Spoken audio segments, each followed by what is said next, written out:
Yeah. We'll wait a few minutes as is customary before we get started. I see another. Yep, now I got two. Yeah, we'll give everybody like a few minutes here.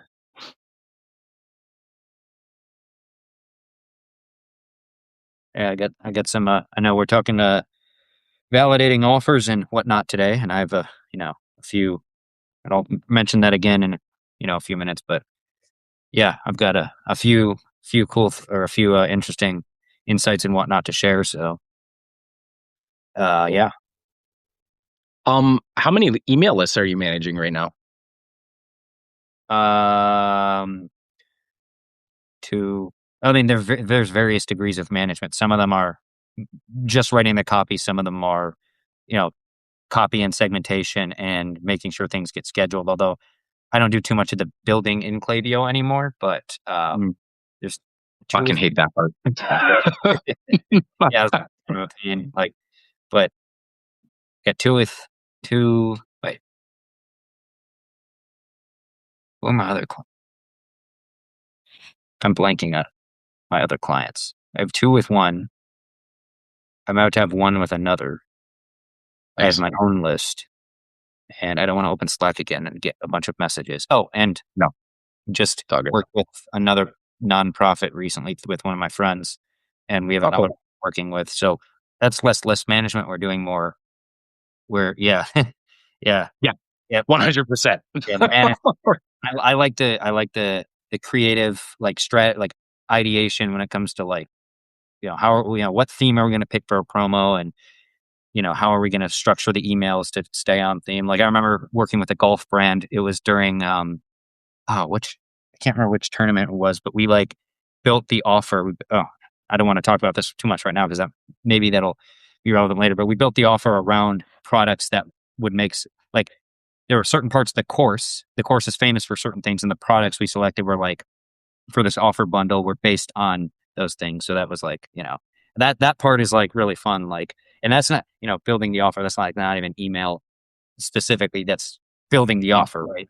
But Yeah. try to figure out, okay, what would make sense for the event that's going on here, and what products would make sense, and then what angle should we use for our emails and whatnot. So, I mean, that is my that, and then actually writing the copy and applying the creativity. My favorite part's the the going into Klaviyo and copying and pasting and working with its god awful like text editor, word processing text editor thing. It's so annoying. It's nowhere near as good as Google Docs. So yeah. Have you ever used Go High Level? Um, I think I didn't even really use it, but there's like a white labeled version of it that I have been in before, but I haven't really used it. I hate my life every time I log into that stupid thing. There's this one client I had, and he had like, when I was working with them, they had like, I think it was 5 lists that I was managing at once. And yeah, it's just awful. Um, but more specifically, something I want to ask you is, have you noticed, I know open rates are kind of a soft metric, don't really matter that much, but have you noticed from day to day, they're varying more and more at all? Um, with my own list, not really. Even though I had No. some new subscribers join, my own list is still like the same open rate, which I guess means some new people are opening. But um, with clients, I mean, not really too much. As far as I know, we're currently warming up a domain, or Mm, we're warming up because a brand who is just getting on the Shopify and Klaviyo. So we don't nice. really have a lot of data for them yet, but the data we do have, we've already made uh, we made a sale that was fairly high. Like it was like two products, I think, from like a very small segment with like the first email. So I mean, I think the opens on that were solid though. So, but it wasn't Nice. all people. But yeah. What are you using to warm up the domain?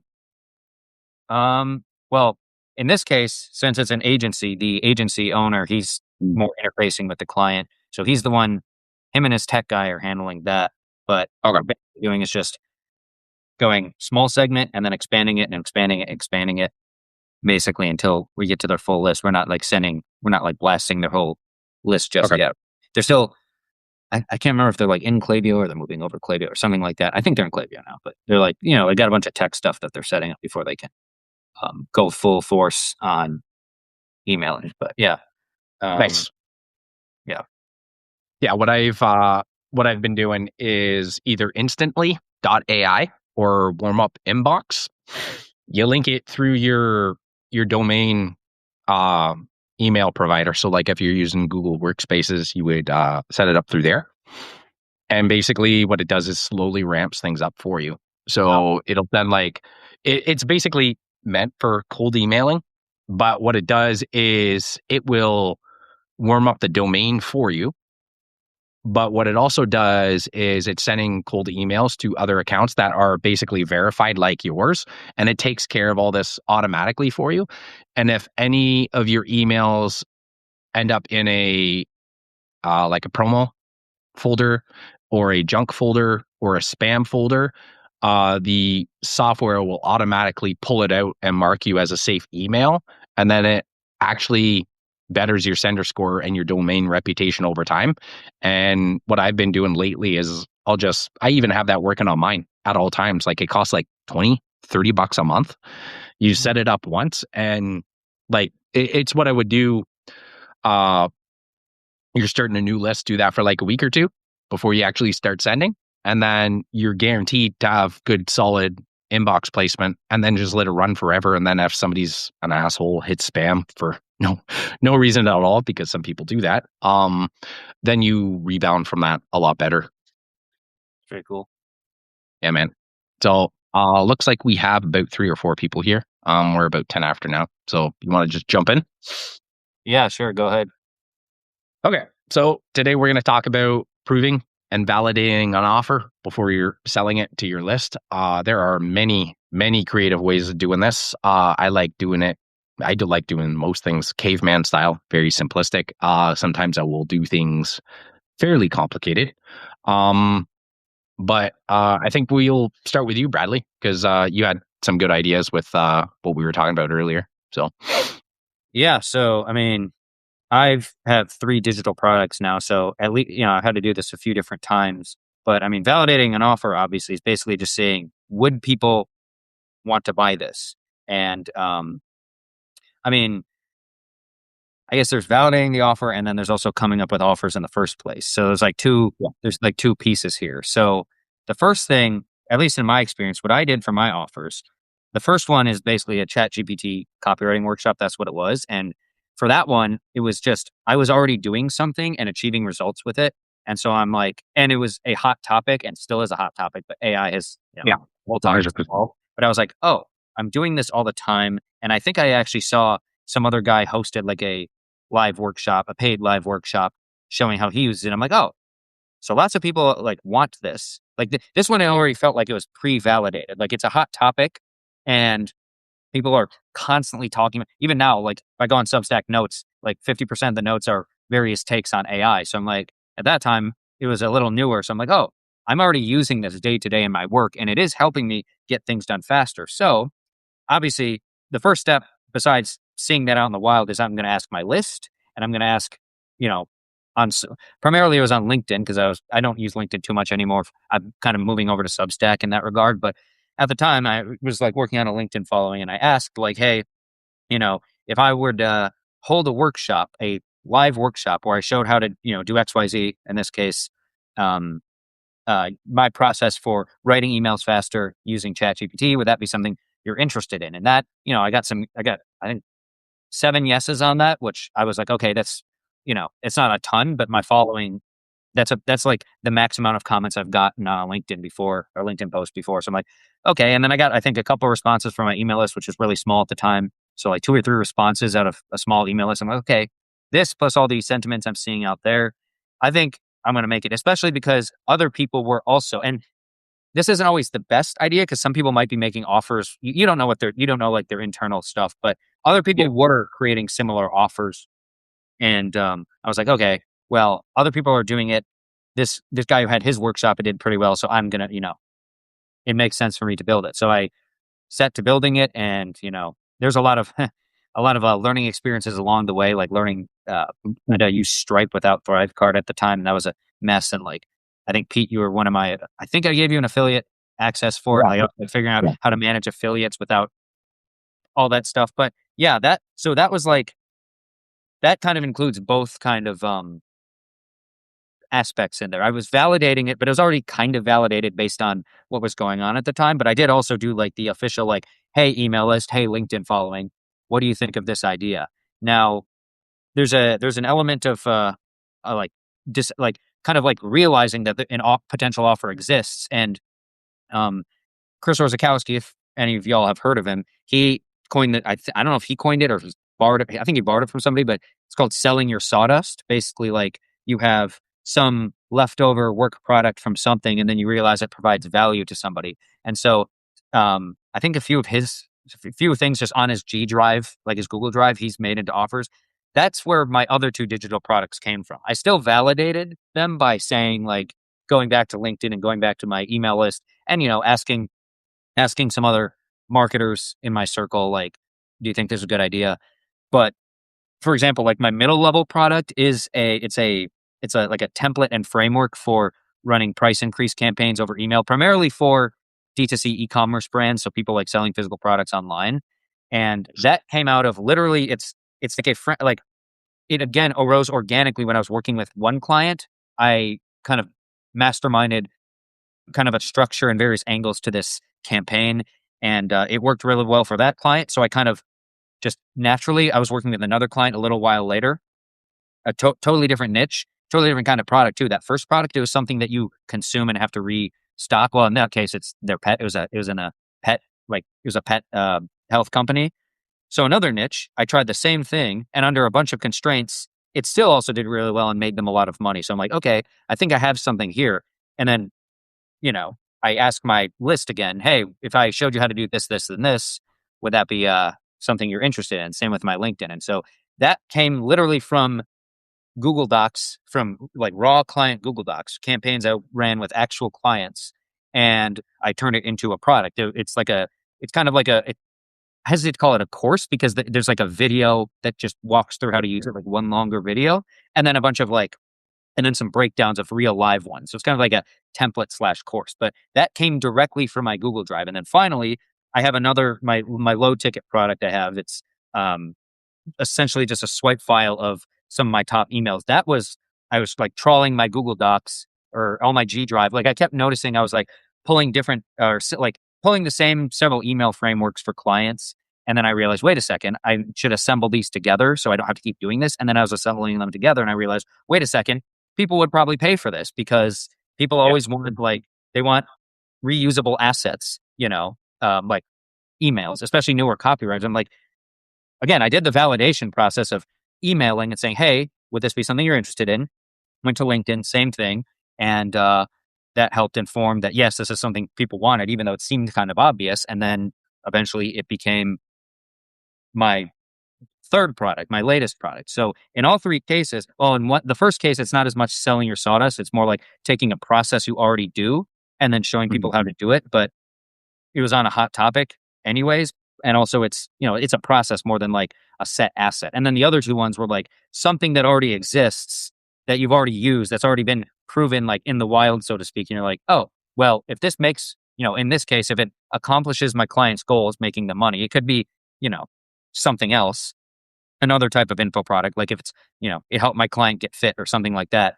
Then this could be something, you know, people will pay money for. So at least in the info product space, the logic is a little different if you're talking about physical products. Like if you're selling, I don't know, I can think like a water bottle or supplements or something like that. Yeah. It's a little bit different. Like it's not, you can't just like sell your sawdust, so to speak. But there are, as Pete and I think discussed before this, there are like examples in the real world, like certain types of products that were like the sawdust of other types of products. So, yeah.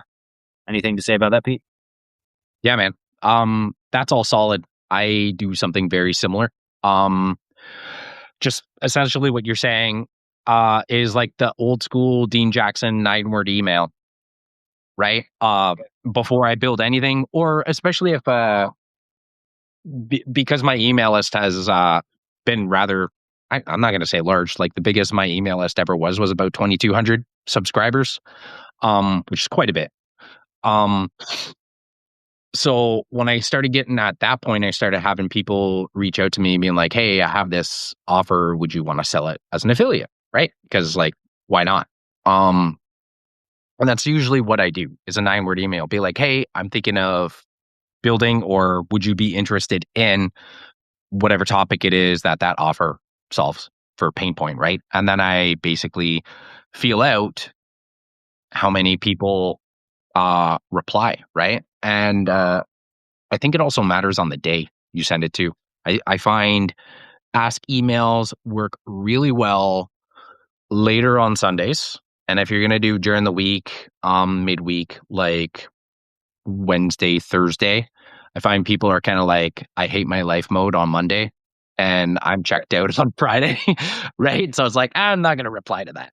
Um, so even if they want it, right? And that's why I've come up with other ways to actually find this out too. This is like if you already have something figured out that you're going to sell, a 9-word email works incredible, right? Be like, I already have this offer. I just want to feel out, do people actually want it, right? And also something I tell people to say, right, is, hey, if you're into this, reply, yes, I would buy this, right? Because that's also a presupposition too. That's NLP. A lot of people don't realize this, but like you could put embedded commands in your copy and also the questions you ask. Because then if people are saying yes to things, then they're more inclined. Like that's consistency too, right? Like the law of consistency that Robert Cialdini speaks about in the book Influence. If you can get somebody to say, yes, I'm into something, or yes, I will do this, and like you get them to sign it, whatever, you increase their chances of actually acting on it by, I think it's 72, 76%, something like that. So anyways, anytime I do that, like I give them an actual command to say rather than just be like, would you be into this? So I'd be like, if you're into this, reply this, right? And it's something that will be in regards to like something they need to act upon or like part of their identity, right? Now, something else I do if I'm like not sure, like I have some ideas ruminating in my head, I'm like kind of looking around. Basically what you already explained when you're like, hey, I knew AI was a hot topic. Everybody was buying stuff on AI, and I noticed somebody was doing this.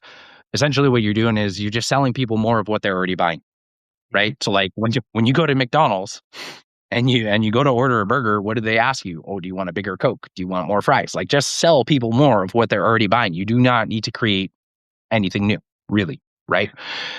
So I've literally asked that in an email, be like, hey, what was the last offer you bought?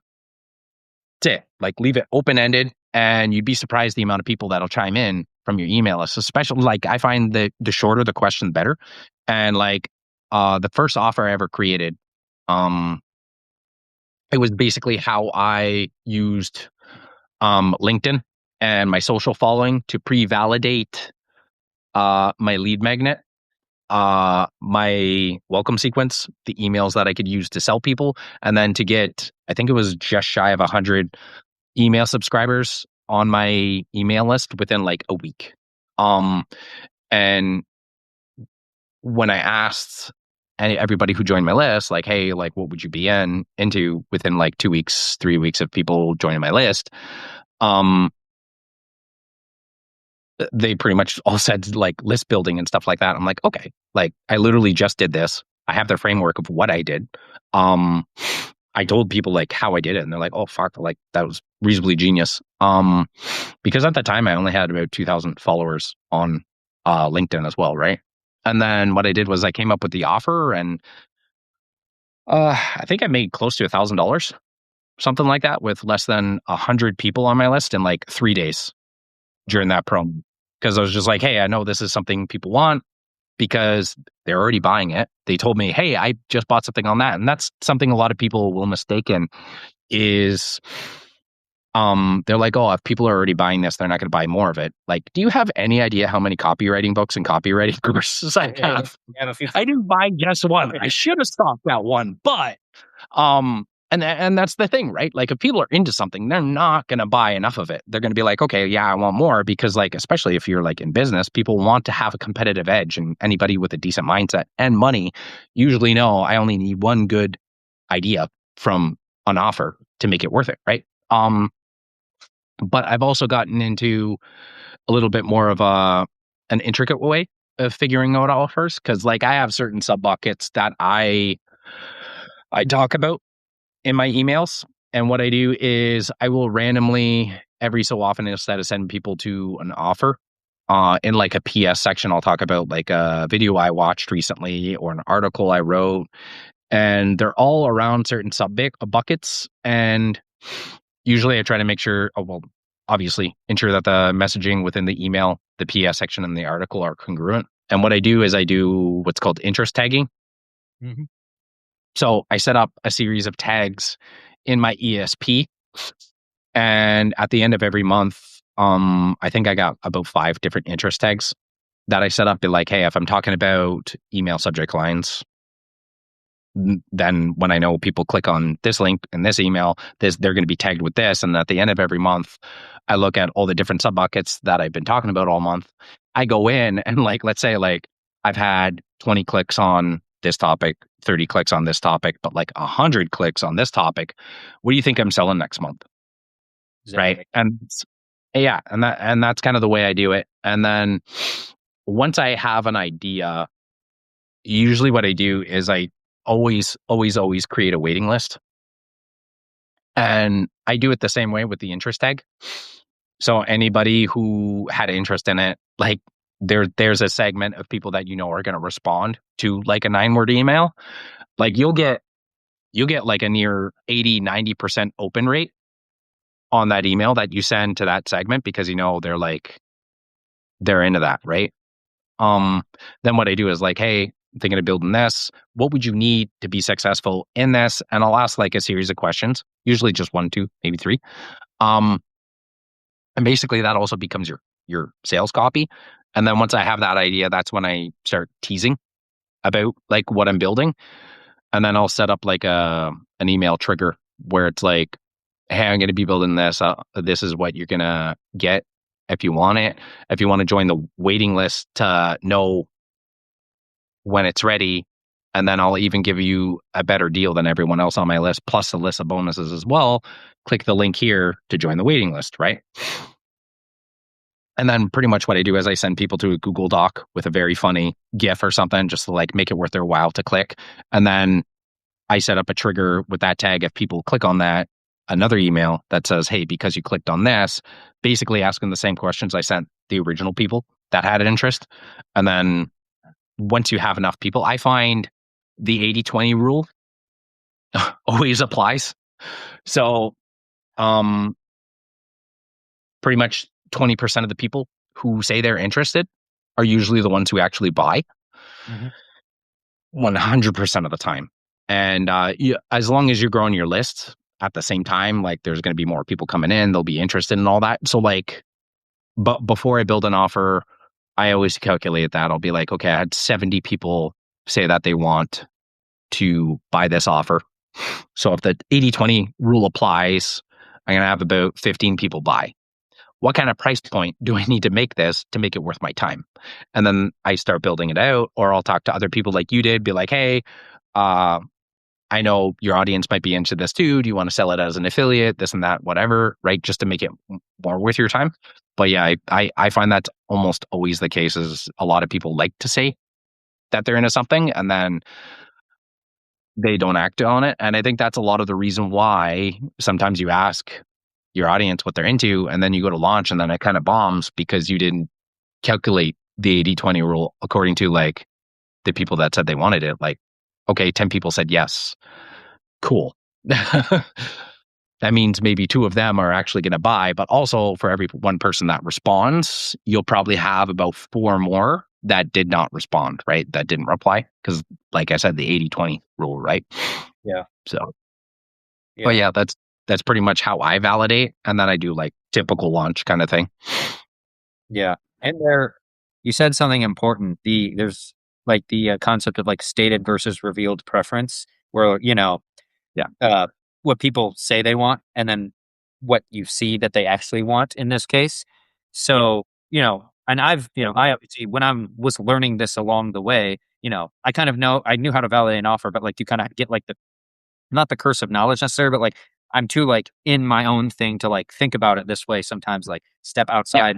of my business. So I would ask it like, if I did this, would you be interested in it? Which that can work still, but people can say they're interested in something for they might just be trying to like be nice to you or something like that, or they might just be saying yes I am because it sounds nice, but when it comes down to brass tacks, when it comes down to like, okay, I have a paid offer, I have something to, they might not. So it makes sense to be like, okay, what offers, or you could say like, in the realm of this topic or niche or whatever, what copywriting offers or courses or something have you bought lately?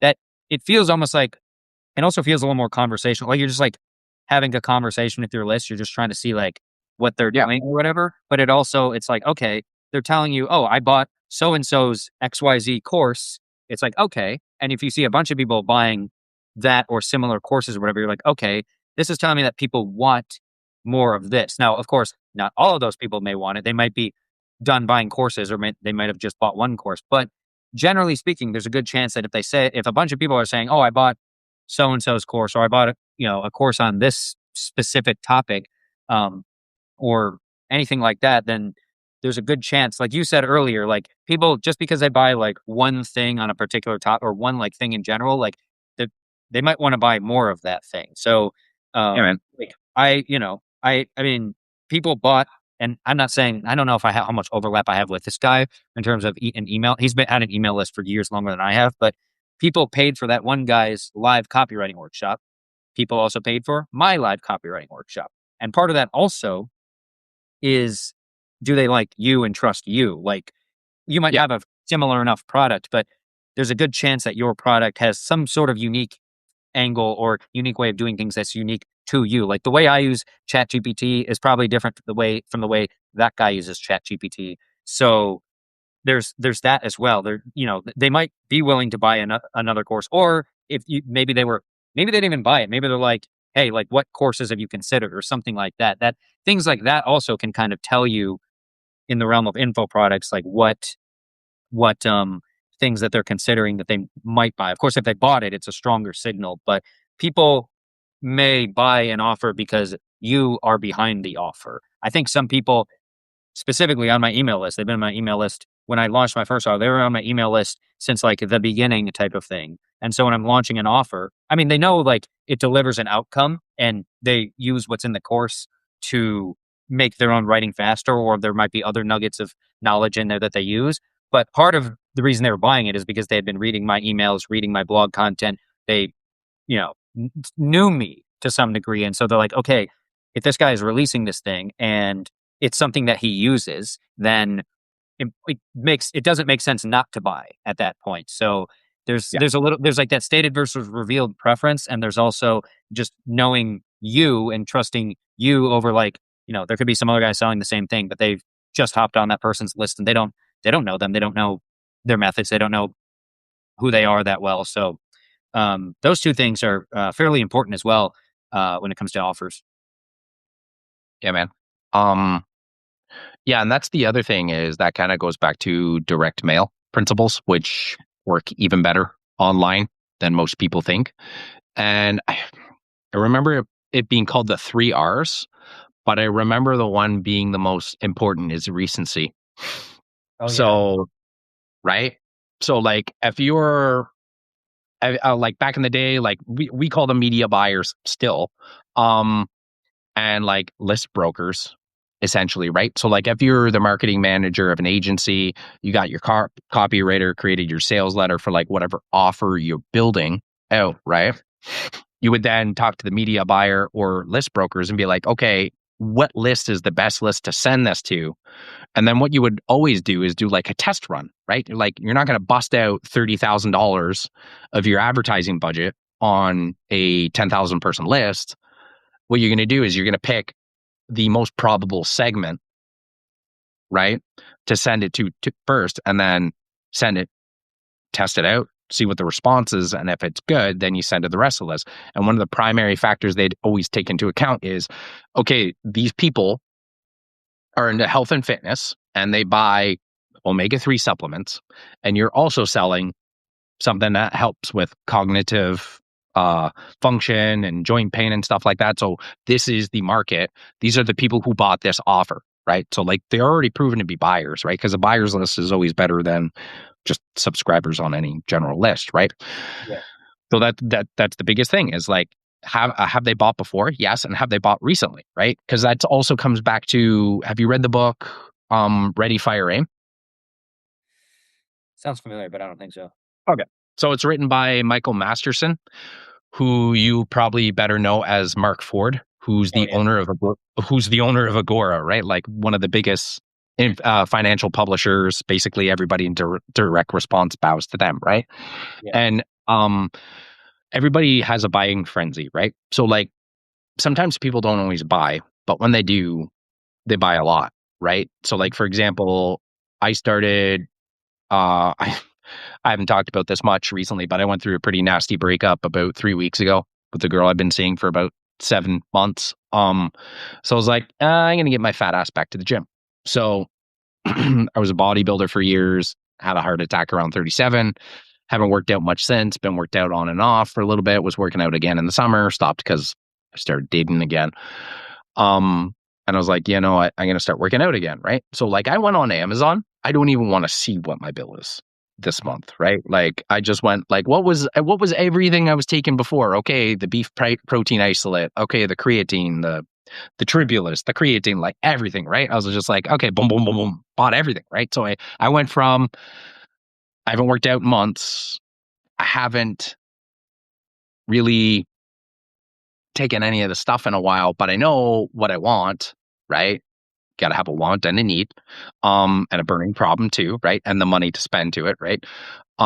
That's why you got to validate buyers. But like, I bought like I don't know, it's like 12 supplements. Like my counter looks like a freaking like drugstore aisle, right? But if I saw an advertisement, because like those bottles are still going to run out, right? Or I'm going to use one and be like, okay, this didn't work as good as like the last stuff I took or whatever, right?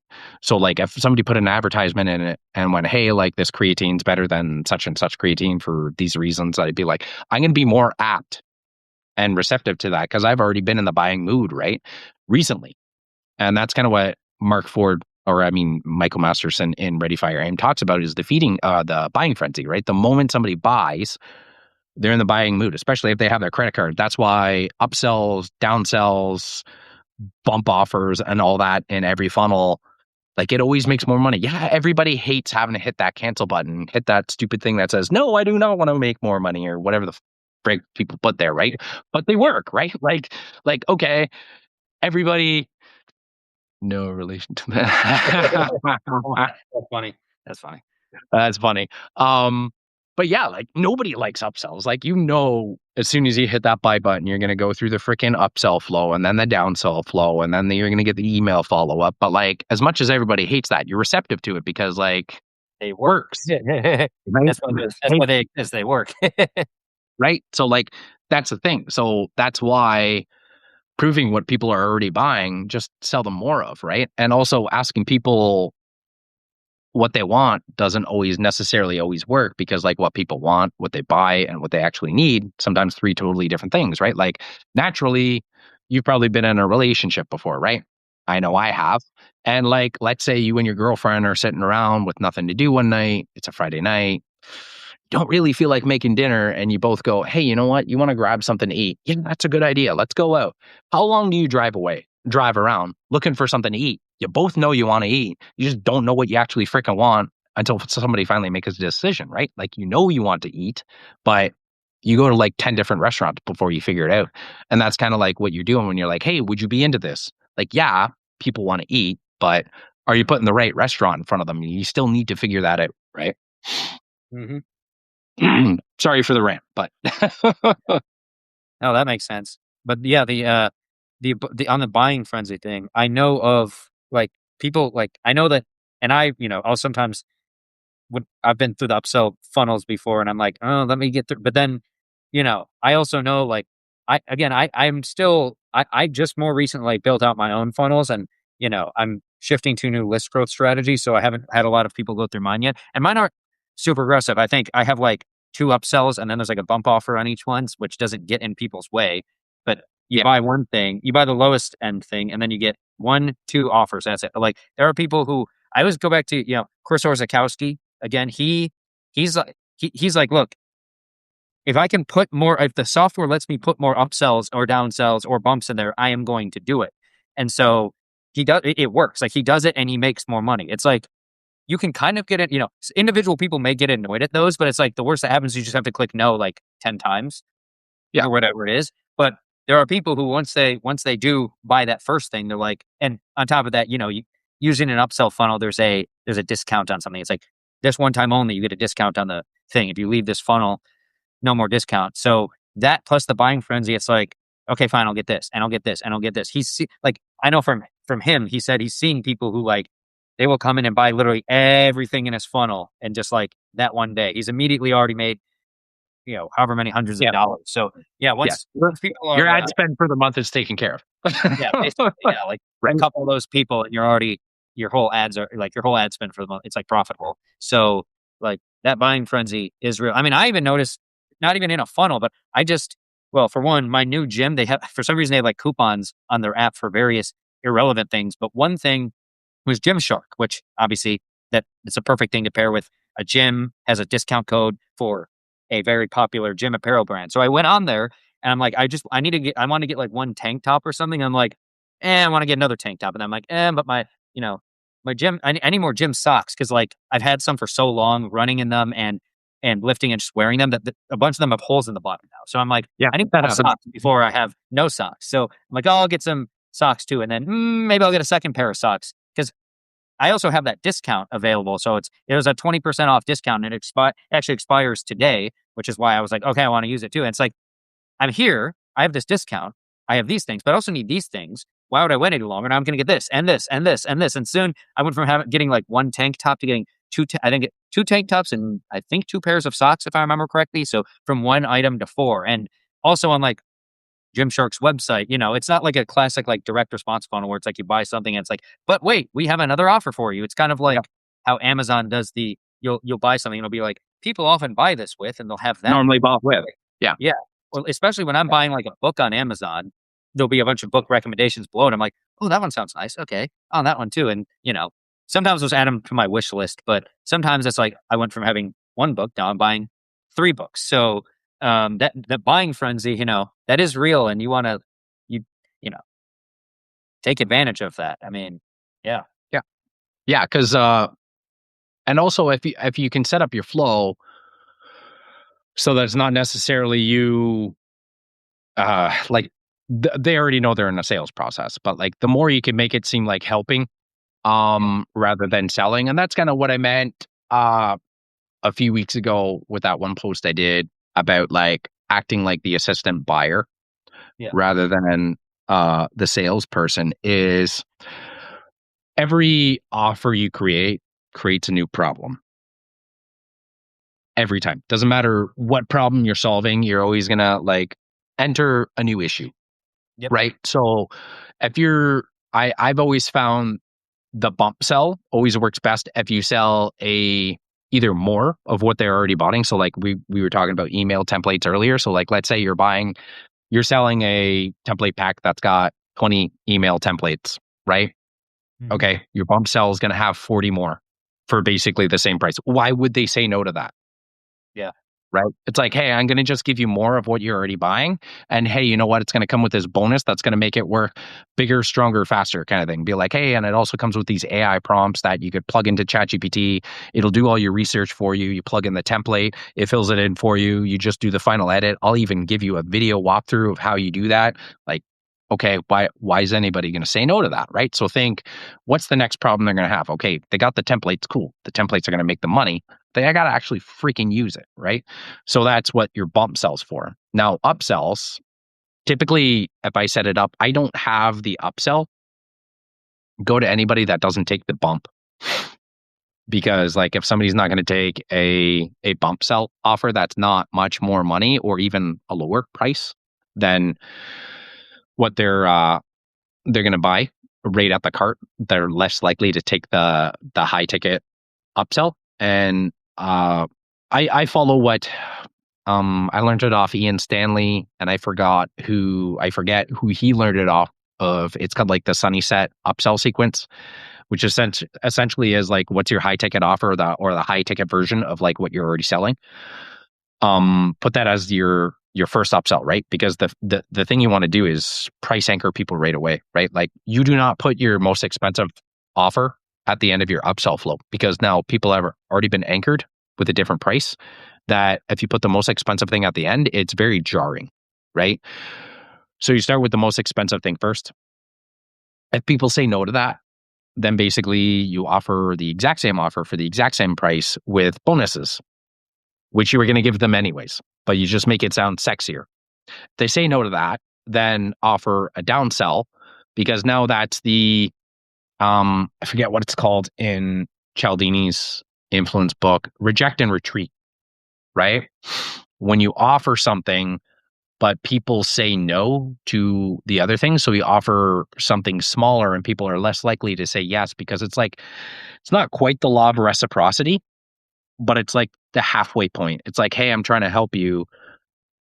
Here's an offer to do it. But people are like, no. And it's like, okay, well, how about this instead? Right. It's like a teenager asking their parents, like, hey, can I go out for the entire weekend?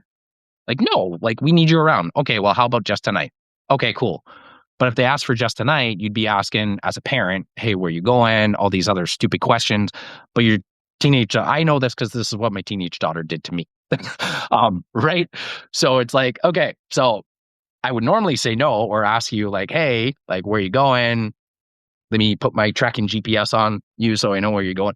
Um, but because you started off with the bigger ask first, then people are more likely to grab the one after. And then they're also anchored as well, right? And then you could have also um some other things after that. But I also find a lot of people don't do this. I do not know why, but an actual consumption sequence, email follow-up. Make sure that they actually use the offer. Is that what you mean?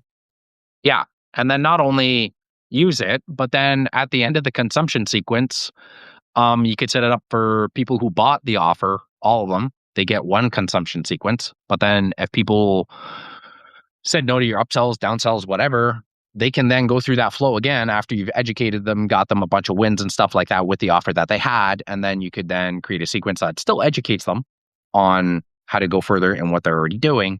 And then this works specifically for like coaching and info products and stuff like that. I'm not sure if you could get away with this with physical products. I'm sure you could, right? Because like I don't know. I have supplements that sometimes I forget about where I'm just like, oh yeah, crap, I have that one too. Right. So like sometimes having an email follow up being like, hey, here's the best way to take this so that you could be successful with it. Right.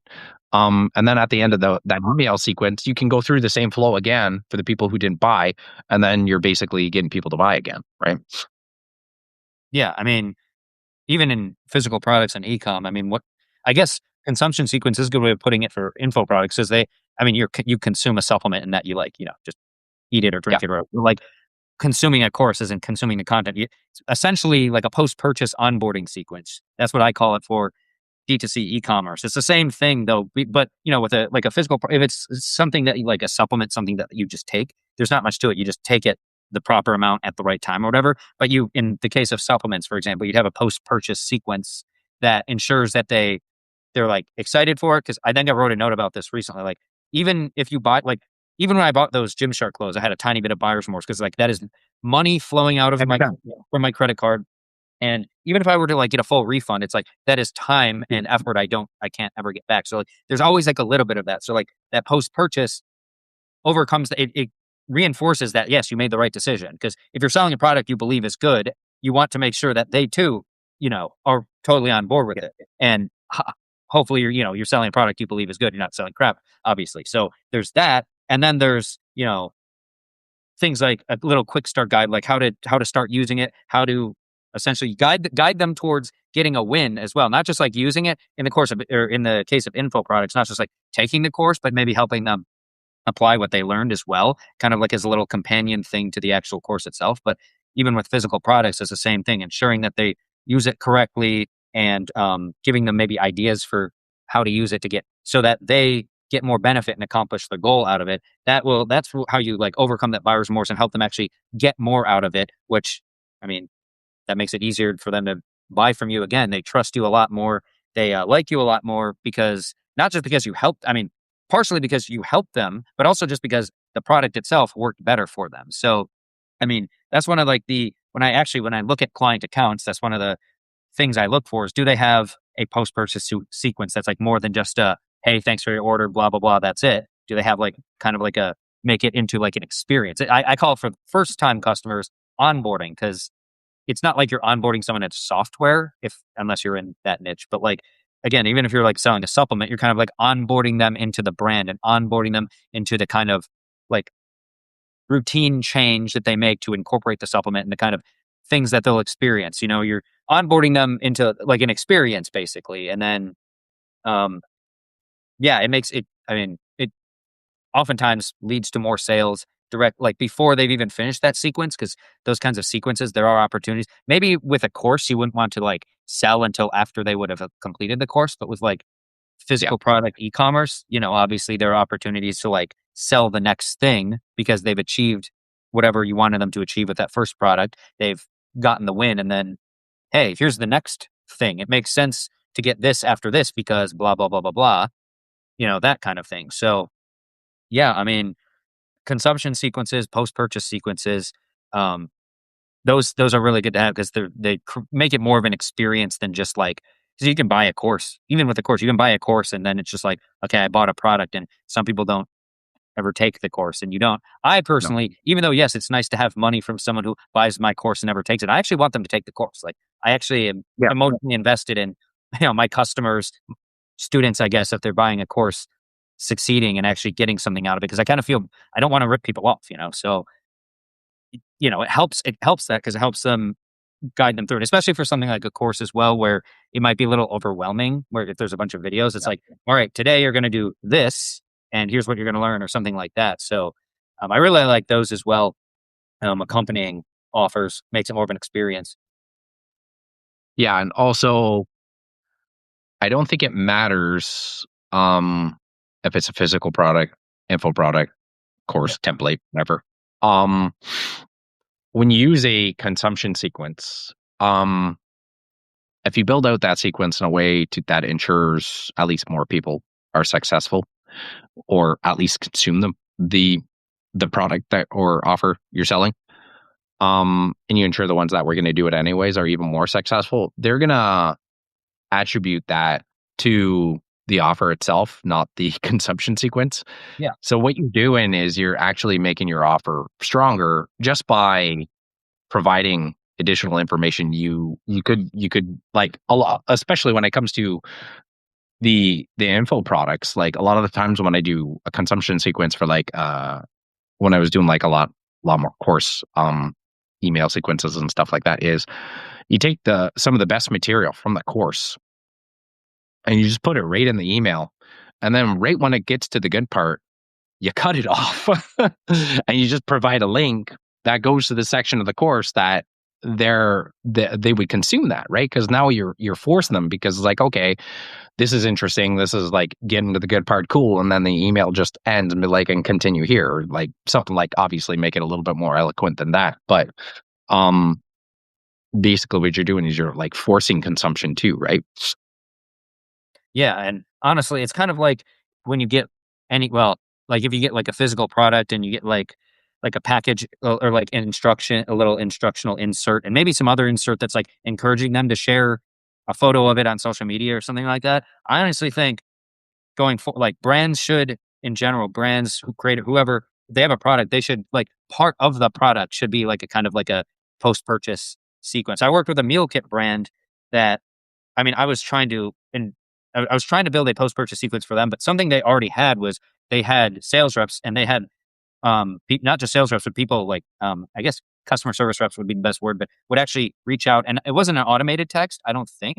Actually, I mean, the first one was an automated text, but then like along the way, and it'll just be like, "Hey, how are your meals? Like, do you have any questions? Any problems? Is everything going well?" And then people would text back, and then that agent would actually come in, like a real person would actually come in and text back and forth. And so that is like, especially with a subscription brand like that, that is like part of the offer is you're getting that one to one, every, I can't remember how often it was, but they sent a few texts throughout, just check in texts throughout. I think there was like the first month because it was like a bi-weekly. Their main offer is like bi-weekly or weekly because it's a meal kit subscription. I think or bi-weekly or monthly. So either way, that's like part of the experience, part of the offer. And I think the post-purchase or consumption flow, like it almost feels like like a product or an offer is not quite complete without that, especially a course. Like you Yeah. want to guide people through. You don't just want to like throw them into the course and be like, all right, have fun. Like you want to make sure that they're going through it. But again, even with like physical products, you want to kind of have almost like an instruction manual. It's kind of like you don't just not get an instruction manual if it's like, I don't know, some electronic device, I don't know, like a TV setting it up or something like that. But it's kind of like its own thing that should be part of the offer as well, is a sequence that gets them excited for it, guides them through setting up, through using it, through getting the win with it, and then possibly recommending the next thing. But like you said, not just recommending the next thing to buy as like, hey, please give me more money. I mean, obviously that's one of the goals, but they'll give you more money if you're helping them at being like the Yeah. assistant buyer, like, hey, this makes sense next to get because this, and this. It'll help you build on whatever the first thing was because this, and this. That still is part somewhat of the like the experience that like the post purchase or consumption flow provides with the product. So I almost think like those kinds of flows should be bundled in as like part of the offer, so to speak. Now that I think about it. Yeah, man. Like that's why a lot of honestly, I think the best copywriting course I ever took was Derek Johansson's Copy Hour. Hmm. And the course is email delivered for 90 days straight. You get 90 emails, 90 days in a row. It gives you a lesson, it gives you an actionable step to do, and then a series of links to go do what he's telling you to do in the course. And like that does several things, right? Like you eventually become addicted to the emails in a way. You're assuring consumption because like everything's very bite sized too, right? You're ensuring people are then actually opening and clicking the emails, which just improves your email deliverability overall. He offered feedback too, right? Like in the PS section, if I remember correctly, at some of the emails, he was like, "Hey, if you need help with whatever, reply to this email, and I'll be sure to respond within 24 hours." And there was a few times where yeah, I did ask a question and 100% within like, I think even within a few hours, he responded. So, um, just like sender reputation, domain reputation, all that, it's very helpful. But like what ends up happening, and you don't think of this as the seller, but you realize it as the user. When the email sequence is done after the course, you almost feel alone. Like, Mm. like you're like, oh shit, it's over. Which assures that like you provided a great experience because of that reason, but also like that doesn't just apply to info products, right? I remember years ago, I came down with IBS at age 35 as an Italian, which sucks. So grew up being able to eat pasta and dairy, and just like one day I just could not eat it anymore, right? And I ended up taking these. It's basically like helps with digestion and stuff like that. It was like called chews. So it was like all these different herbs and spices and seeds and stuff like that. And effectively, all it did was like you took a little bit, you put it under your tongue, you let it soak, and you chewed on it. And then what it helped was like basically help salivate and stuff like that, and helped activate your digestive tract and stuff like that, where you could eat foods without aggravating your gut. And um, the interesting thing was, the moment I ordered them, I think they took close to like a week to get them because they were like from like Himalaya, like the other area of the world, right? So like Yeah. ship, like far. Um, what they did was there was an email sequence in between to basically hype you up before they came in. And then they knew roughly when they would be in, because then there was like an email follow up that was basically almost like an email delivered course. But what it did was it talked to you about like the best times to use the supplement. And also because they know you have digestive issues, they provided a bunch of recipes to help you regenerate like your gut, your microbiome, and all this other stuff that's like good for your body. But effectively, what they were doing was they were ensuring that I was going to be successful using the product. And also, by the time it was done, all the value that they gave and everything that I did along with taking the supplement, which helped the supplement work better, I attribute to taking the supplement, not necessarily the extra stuff they did, right? And a lot of people don't think of that. And it works for physical products too, because essentially that's what it did, right? Like if you're selling supplements, like I don't know, like protein powder, like here's 7 recipes that you could use this protein powder for. Like you got the chocolate powder, like you can make homemade brownies and they're going to be healthy kind of thing, right? Or like pancakes with it or whatever, right? So Yeah, and in that case, makes the product appear even more valuable because, like, obviously there's value in price. Like, if people don't want to buy something, they don't see the value worth like the money. Like they're trading a certain amount of money. They have to see that product worth that. If they're like, it's a price concern, sometimes like it's like generally like you literally don't have enough money. But in many cases, like, well, I don't see enough value to trade the money for that. In the case like that, like they've already bought the product, but it does reinforce the value more to be like, okay, you don't just have to like with like a chocolate protein powder. It's not like the only thing you can do is put it in milk or water or whatever and mix it and drink it. It's like, oh, you can actually use it for these other things. You can have like if you want to, like protein brownies or something like that. So it's like yeah, it's more versatile and so it's more valuable. So it also reinforces the case for reordering it because it's you don't just have to throw like slam it in a protein shake. You can use it for other things. Um, in post purchase sequences, that's something I like to do as well. Like there's like these sleep headphones. I worked with this little tiny sleep headphones brand. Like one was like solopreneur basically. And like one of the emails I wrote is like, here are some other ways to use it. Here's some other reasons why you might want to buy like a backup pair, like for travel or something like that. Those they were helpful, and they also did create a few extra sales. So it makes them feel more valuable, and it does again. They attribute that all to like even if you're like helping them see that, they attribute all of that back to like the product. They're like, okay, the product is even more valuable than I thought. It's more versatile or flexible or whatnot. So yeah, yeah, man, cool. Does I know we kind of got off topic from the original topic, but I think what we ended up being a little bit more valuable than just like proving an offer. It was like, here's how to make your offer better. Anybody on it got any questions or anybody or anything like that? Just before we close out here.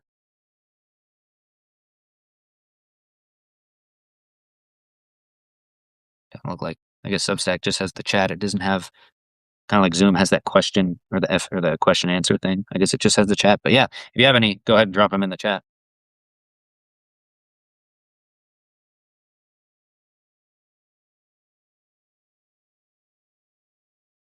Yeah, it looks like we're good. Yeah. Well, if there are no questions, then cool. That was a fun talk there about a little bit about offers and offer validation, but also a lot about other aspects, upsells, downsells, bumps, post purchase, consumption sequences, a lot of stuff to do with offers both before and after. So yeah, cool. Yeah, which basically how to make the make more money after somebody already busts out their credit card and ensures that they're actually going to buy from you. Because then also the one thing we didn't touch on is I think the biggest differentiator coming forward with all this AI and everything is you mentioned experience, but like customer experience and like what it's like to be a buyer in your world, right? And also getting more testimonials, right? Because if people are actually using the offers, and then you get more social proof, right? Like it becomes a flywheel that just becomes even better as time goes on. Yeah, more social proof you get, the better. I love using testimonials for emails, turning them into storymonials, but also, you know, it just it helps to have more reviews. You can display that in places, all that kind of stuff. So, yeah, Yeah. cool. I mean, that was fun. Yeah, man. Anything else, Pete? Think I'm good. I think I hear my boys already kicking each other's asses, so I'm probably gonna have to go beat them up. But Fair, yeah. yeah, All right, man. cool. All All right, right. thanks y'all for joining, and see y'all later. See ya, Pete. See you guys. Take care.